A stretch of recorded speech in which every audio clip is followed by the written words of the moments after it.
When I was a small child, I was terrified of the dark.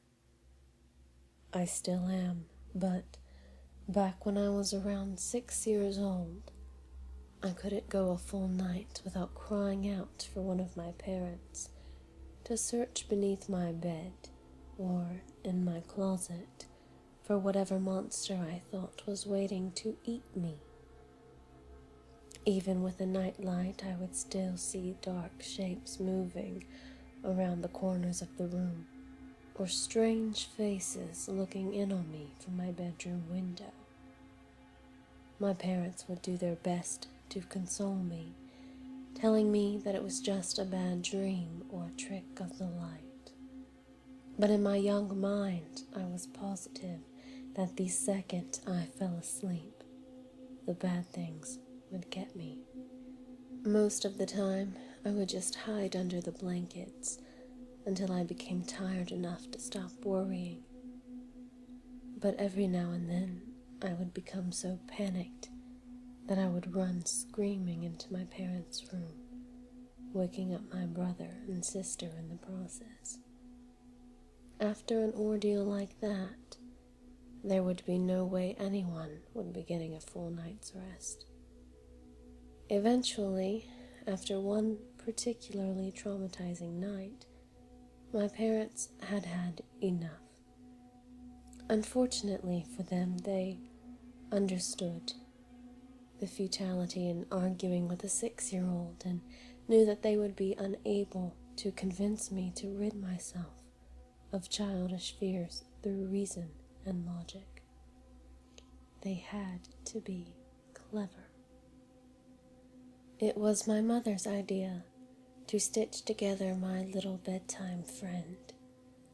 She collected a large assortment of random pieces of fabric and her sewing machine and created what I would later refer to as Mr. Ickbarr Bigelsteine, or Ick for short.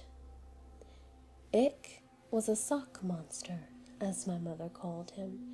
He was made to keep me safe while I slept at night by scaring away all other monsters. He was pretty damn creepy, I had to admit. Honestly, looking back on it all now, I'm still impressed that my mom could think of something so strange and disturbing looking. Ickbarr had the stitched-together look of a Frankenstein gremlin with big white button eyes and floppy cat ears. His little arms and legs were made from a pair of my sister's black and white striped socks. And the half of his face that was green was made from one of my brother's tall football socks. His head could have been described as bulbous, and for his mouth my mom attached a piece of white fabric and sewed in a zigzag pattern to shape a wide grin of sharp teeth. I loved him at once. From then on, Ick never left my side, so long as it was after dusk, of course. Ick didn't like the sun and would get upset if I tried to bring him to school with me. But that was okay. I only needed him at night to keep away the boogeymen, which was what he was good at. So, every night at bedtime, Ick would tell me where the monsters were hiding, and I would place him near the section of my room closest to the spookiness. If there was something in the closet, Ick would block the door. If there was a dog creature scratching at my window, Ick would be pressed up against the glass. If there was a big hairy beast under my bed, then under the bed he went. Sometimes the monsters weren't even in my room. Sometimes they would hide in my dreams, and Ickbarr would have to come with me into my nightmares.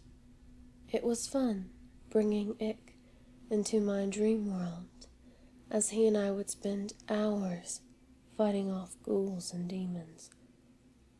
The best part was, in my dreams, Ick could talk to me for real. "How much do you love me?" he would ask. More than anything, I would always tell him. One night, in a dream after I had lost my first tooth, Ick asked me a favor. "Can I have your tooth?" I asked him why. "To help me kill the bad things," he said.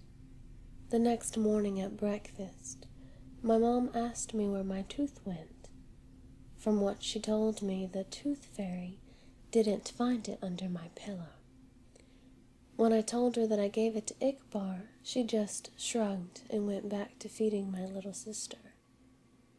From then on, every time I lost a tooth, I would give it to Ick. He would always thank me, of course, and tell me that he loved me.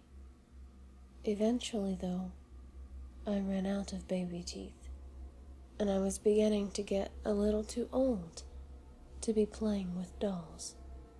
So Ick just sat there on my bookshelf, collecting dust, slowly fading away from my attention.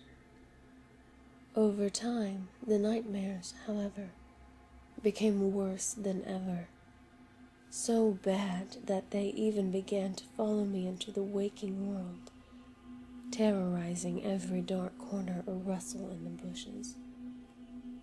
After one particularly bad night biking home from a friend's house where I swore a pack of rabid dogs were chasing me, I got home to find something strange waiting for me in my room.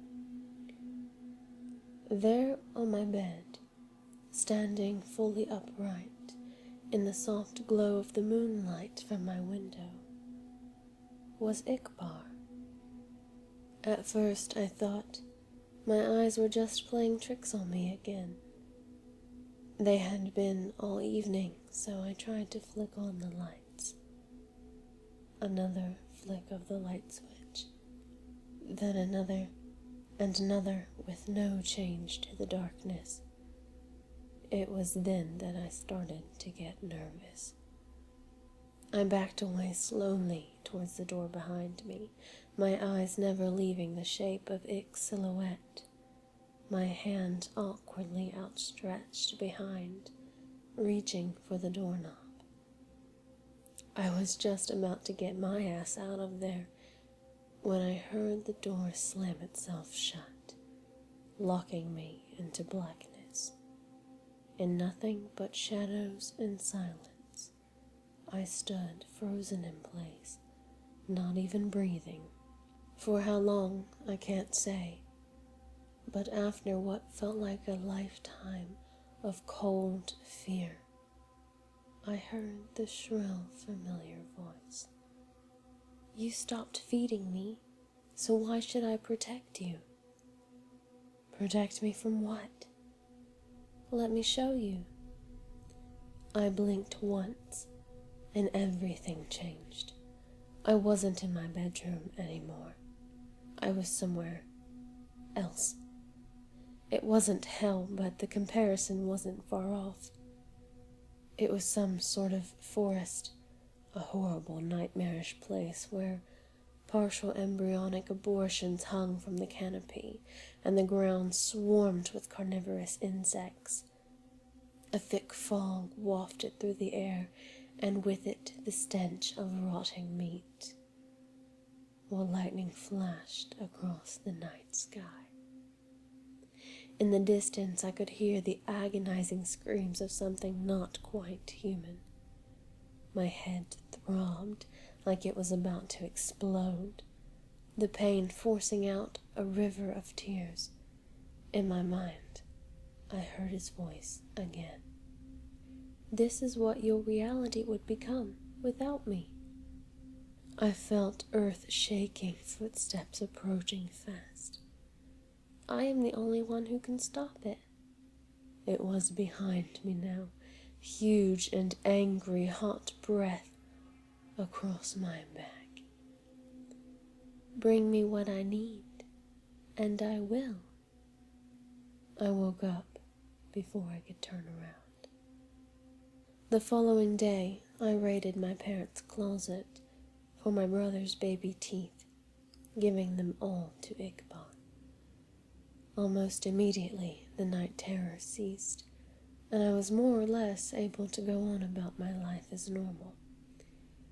From time to time, I would have to sneak into my little sister's room and snatch what was meant for the tooth fairy, or strangle one of the neighborhood cats and pry out its sharp little incisors. Anything to ward off the visions, anything from a sharp-toothed necklace to a cavity ridden by cuspis. I also began to notice that Ick would move about my room whenever I left for any length of time, rearranging my stuff and hanging additional curtains. He was even beginning to look more lifelike somehow. In the right light, his teeth would glisten, and he was warm to the touch. As much as he creeped me out, I couldn't work up the courage to just destroy him, knowing perfectly well where that would leave me. So I went on collecting teeth for Ick throughout all of high school and college. The older I got, the more things I learned to fear, the more teeth Ick would need to keep me safe. I'm 22 now, with a decent job, my own apartment, and a set of dentures. It's been almost a month since Ick's last meal, and the horrors are starting to crowd around me once more. I took a detour through a parking garage after work tonight, found a man fumbling with his car keys. His teeth were stained yellow from a lifetime of cigarettes and coffee.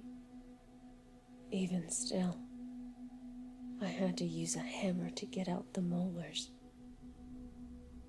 When I got back to my apartment, he was waiting for me on the ceiling in the corner.